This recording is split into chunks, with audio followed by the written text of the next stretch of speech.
ঈসা আলাইহিস সালাম দাজ্জালকে মারার পরে আরেকটা প্রজাতি বের হবে, এর নাম ইয়াজুজ আর মাজুজ। নাম শুনেছেন?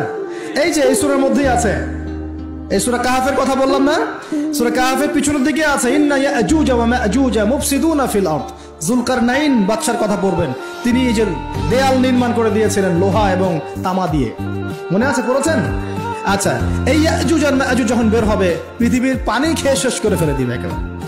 এর এত বেশি হিংস্র হবে যে এদের সাথে লড়াই করার মতো ক্ষমতা কোনো মানুষেরই থাকবে না। এমনকি ঈসা আলাইহিস সালামেরও নয়। ঈসা আলাইহিস সালাম তুর পাহাড়ে চলে যাবেন মুসলিমদেরকে নিয়ে, তুর পাহাড়ের ভিতরে মুসলিমরা সেখানে লুকিয়ে থাকবে, পৃথিবীর মেসাকার অবস্থা হয়ে যাবে, পৃথিবীর পানি খেয়ে শেষ করে ফেলে দিবে একদম হিংস্র প্রজাতি। তখন ঈসা আলাইহিস সালাম আল্লাহর কাছে দোয়া করবেন, আল্লাহ এই বিভৎস জাতিকে ধ্বংস করো। আল্লাহ রাব্বুল আলামিন তখন ওই ইয়াজুজ আর মাজুজের এই কাঁধে, ঠিক কাঁধের মাঝখানে একটা ভাইরাস জন্ম দিবেন। কি জন্ম দিবেন?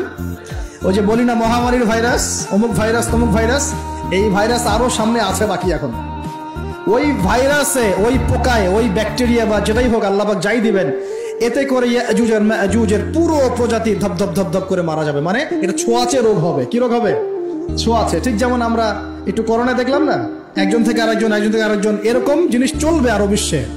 আর এখনকার নতুন রিসার্চ হচ্ছে ওই সাইবেরিয়া অঞ্চলের যে বরফগুলো আছে না, ওর নিচে এই 1 লাখ বছর, 1.5 লাখ বছর, 2 লাখ বছর আগের ভাইরাসগুলো নতুন করে জায়গা শুরু করেছে। হ্যাঁ, এগুলো বিজ্ঞানীরা বলছেন যে এগুলো আবার কোন দিন জানি পৃথিবীতে আত্মপ্রকাশ করা শুরু হয়। সবকিছুই ঘটবে। বিশ্বটার খুব রহস্য আছে, বিশ্বটার অনেক রহস্য আছে। আল্লাহ পাক এগুলো খেলার ছলে সৃষ্টি করেন নাই, পরীক্ষা। লিয়াবলুয়াকুম আইয়ুকুম আহসানু আমালা, আল্লাহ পাক বলেছেন। এরপরে ইয়াজুজ আর মাজুজের সব প্রজাতি মারা যাবে। নবীজি বলছেন জমিনে কোনো জায়গায় ফাঁকা থাকবে না, সমস্ত জায়গাতেই ওদের দেহ পড়ে থাকবে। আল্লাহু আকবার। এরপরে ঈসা আলাইহিস সালাম আল্লাহকে বলবেন, আল্লাহ জমিনটাকে পবিত্র করে দাও। আল্লাহ পাক কি করবেন জানেন? বড় বড় নখরওয়ালা, বড় বড় নখ আছে, নখ দেখেছেন? বড় বড় নখ, বড় বড় নখওয়ালা একটা স্পেশাল প্রজাতির পাখি আল্লাহ পাঠাবেন। কি পাঠাবেন? পাখি। এটা কোন পাখি, কি নাম আমরা জানি না। ঠিক এরকম করে এই এক শ্রেণীর পাখি আল্লাহ পাঠাবেন যাদের নখগুলো খুব বড় বড় হবে, বিশাল বিশাল নখ। এই নখগুলো দিয়ে তারা দেহগুলোকে উঠাবে, উঠিয়ে নিয়ে কোথায় যে ফেলে দেবে আল্লাহ ভালো জানেন। সুবহানাল্লাহ, আল্লাহু আকবার। আল্লাহ পাক বিশ্বে কত কি বাকি রেখেছেন এখন।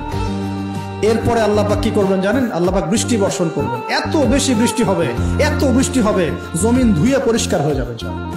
হাদিসে আসছে জমিন একদম চকচক করবে, জমিটা পরিষ্কার হয়ে চকচক করতে থাকবে। এরপরে কারণ ওই ভাইরাস তো ধুইতে হবে না, ভাইরাসকে ধুয়ে সাফ করতে হবে। তারপরে ঈসা আলাইহিস সালামের সময়ে বলা হচ্ছে, তার সময়ে একটা ডালিম, ডালিম দেখেছেন কিনা? আনার ডালিম, এই ডালিমের যে খোসা হয় না, এই ডালিমের খোসার নিচে একটা পুরো পরিবার আশ্রয় নিতে পারবে। কি বুঝলেন? এত বড় বড় ফল হবে, এত বরকত হবে জমিনের মধ্যে। কখন বরকত হয়? যখন একটা জনপদের অধিবাসীরা আল্লাহর সামনে আত্মসমর্পণ করে, তখন আল্লাহ বরকত দেন। আমরা কি আত্মসমর্পণ করছি? এই জন্যই তো অর্থনৈতিক মন্দা চলছে। এমনি নাকি? সুদ খাচ্ছেন, দিব্যি ঘুষ খাচ্ছেন, দুর্নীতি করছেন, জেনা করছেন, মানুষের সম্পদ আত্মসাৎ করছেন, মাপে কম দিচ্ছেন, আবার নামাজও পড়ছেন, মাশাআল্লাহ। তো বরকত কোত্থেকে আসবে? তো বরকত কখন আসে? যখন একটা কম আল্লাহর সামনে সম্পূর্ণ আত্মসমর্পণ করে। একটা ডালিম হবে, এটা রূপকথা নয়, এগুলা গাল গল্প বলছি না। এই প্রতিটা কথা আল্লাহ পাকের ওহী থেকে আসছে, এর একটা কথা মিথ্যা হবে না ইনশাআল্লাহ তাআলা। বিশ্ববাসীরা দেখবে একটা ডালিমের নিচে একটা পরিবার আশ্রয় নিতে পারবে। এত স্পেসিফিকলি বলা হয়েছে হাদিসগুলোতে। নবী সাল্লাল্লাহু আলাইহি ওয়াসাল্লাম বলেছেন যে 10 জন ঘোড়সওয়ার, কয়জন ঘোড়সওয়ার? 10 জন ঘোড়সওয়ার বের হবে ইমাম মাহদীর সময়, যারা খোঁজ নিতে যাবে যে দেখি দাজ্জাল বের হয়েছে কিনা। ঘোড়ায় করে খোঁজ নিতে যাবে, দেখি দাজ্জাল বের হয়েছে কিনা। ওই 10, নবীজি বলছেন আমি ওই 10 জনের নামও জানি, ওদের বাবার নামও জানি। সুবহানাল্লাহ, এত স্পেসিফিক জ্ঞান দেয়া হয়েছে আল্লাহর পক্ষ থেকে নবী সাল্লাল্লাহু আলাইহি ওয়াসাল্লামকে। তার হাদিস থেকে বলছি যে ডালিমের নিচে পরিবার আশ্রয় নিতে পারে। তো অনেকে হয়তো হাসবে, কি বলে একটু উল্টা পাল্টা কথা, তাই না? নাস্তিকরা মনে করতে পারে যে হাসবে, আরে হাহারি এক দিয়ে রেখে দেবে। এখন মানুষ ফেসবুকের মতো চিন্তা করে, ফেসবুকের মতো হাসে, ফেসবুকের মতো কাঁদে। মানুষ এখন রোবটিক হয়ে গেছে, ঠিক আছে? আচ্ছা, তো এরপর কি? এরপরে বরকতের এই সময়টা শেষ হয়ে যাবে কখন? যখন মানুষ আবার সেই জেনা, পাপ, শিরিক, কুফর এগুলোতে লিপ্ত হবে। আল্লাহ রাসূল বলছেন এমন একটা মানুষও বাকি থাকবে না, একটা মানুষও না যে খালি লা ইলাহা ইল্লাল্লাহ কালিমাটা পড়তে জানে, এমন একটা মানুষও বাকি থাকবে না। বলেন নাউজুবিল্লাহ। ওরা হবে এই পৃথিবীর সবচেয়ে নিকৃষ্ট মানুষ, ওদের চেয়ে নিকৃষ্ট কোনো মানুষ এই পৃথিবীতে হবে না। এখনো কি এরকম সময় আসছে? আসে নাই। এখন কি লা ইলাহা ইল্লাল্লাহ আছে না? আছে, হ্যাঁ, হয়তো তার পূর্ণাঙ্গ প্রয়োগটা নাই, কিন্তু কালিমা তো আছে কি না? তখন নবীজি বলছেন এমন একটা যুগ আসবে যে লা ইলাহা ইল্লাল্লাহ বলার মতো একটা মানুষ খুঁজে পাওয়া যাবে না, আর মানুষ রাস্তাঘাটে কুকুরের মতো জেনা করবে।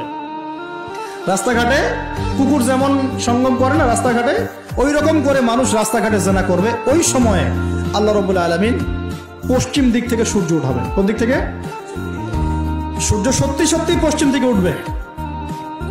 পৃথিবী একদিকে ঘুরছে না এখন, কে জানে আল্লাহ পাক পৃথিবীর ঘূর্ণন থামিয়ে উল্টা দিকে ঘোরাতে পারেন না? অবশ্যই পারেন।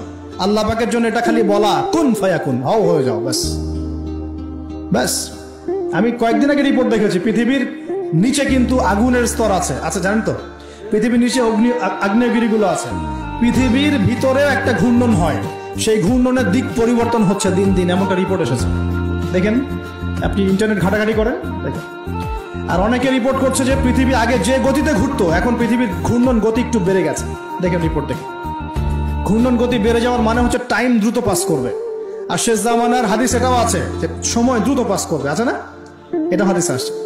তো প্রিয় ভাইরা, এই সময়ে মানুষ খারাপ হওয়া শুরু করার পরে এমন খারাপ হবে, আল্লাহর নাম নেওয়ার মতো কোনো মানুষ থাকবে না, আল্লাহ আল্লাহ বলার মতো কোনো মানুষ থাকবে না। তখন পশ্চিম দিক থেকে সূর্য উঠবে। কিভাবে কিয়ামত হবে? নবীজি বলছেন একজন ব্যক্তি পানি খাওয়ার জন্য পাত্রটাকে মুখের সামনে নিবে, পানি গিলতে পারবে না, কিয়ামত হয়ে যাবে।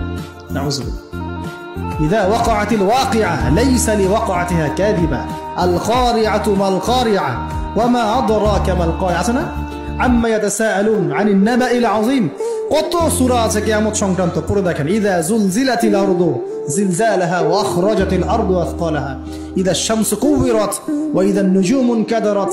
এই সূরাগুলো পড়ে দেখেন। আম্মা পারার শেষ পারাটা, যেটা 30তম পারা, এর সূরাগুলো পড়ে দেখেন। কিয়ামত চোখে দেখতে পারবেন ইনশাআল্লাহ। সিংহায় ফুক দেওয়া হবে। আল্লাহ পাকের ফেরেশতার এত ক্ষমতা আল্লাহ দিয়েছেন, একটা ফুয়ে পুরো মহাবিশ্ব ধ্বংস হয়ে যাবে ইনশাআল্লাহ। চারটাখানি কথা নাকি? দ্বিতীয় ফুৎকারে আবার সবাইকে জীবিত করা হবে। এবং এই যে দুনিয়ার জীবনটা আমরা কাটাচ্ছি, এই 30, 40, 50, 60, 100 বছরের জীবন, এই জীবনের এক একটা হিসেব আল্লাহর সামনে দাঁড়িয়ে সেদিন দেওয়া লাগবে। অতএব এই দুনিয়ার জীবনটাতে প্রস্তুতি গ্রহণ করি, 5 ওয়াক্ত নামাজ পড়ি, যাকাত দেই, কালিমা বোঝার চেষ্টা করি, আল্লাহ তাওহীদ শিখি, জানি, বুঝি, নবীর সুন্নত অনুযায়ী আমল করি, হালাল খাই, পরিবার গড়ি, মানুষকে সৎ কাজের দাওয়াত দেই, অসৎ কাজে নিষেধ করি, ইসলামকে আল্লাহর জমিনে প্রতিষ্ঠা করার চেষ্টা করি। আল্লাহ পাক যা দিয়েছেন, জানমাল, সময়, শ্রম, আল্লাহ পাক যা দিয়েছেন, ক্ষমতা, প্রতিপত্তি, সম্পদ, এগুলোকে আল্লাহর দ্বীনের জন্য ব্যয় করি। ইনশাআল্লাহ দুনিয়া সফল হব, পরকালে সফল হব ইনশাআল্লাহ আযজা ওয়া জাল্লা। আল্লাহ পাক আমাদের সবাইকে সমকালীন ফিতনাগুলো সম্পর্কে সচেতন থাকার তৌফিক দান করুন, এবং এই রমজান, আসন্ন রমজানে পরিপূর্ণরূপে ইবাদত করার তৌফিক দান করুন, এবং এই ইবাদত এবং শিক্ষাগুলোকে সারা বছর ধরে রাখার তৌফিক দান করুন, এবং জামানা সম্পর্কে সচেতন থেকে আগামী দিনে যা হবে সেভাবে পদক্ষেপ নেওয়ার তৌফিক আল্লাহ পাক দান করুন।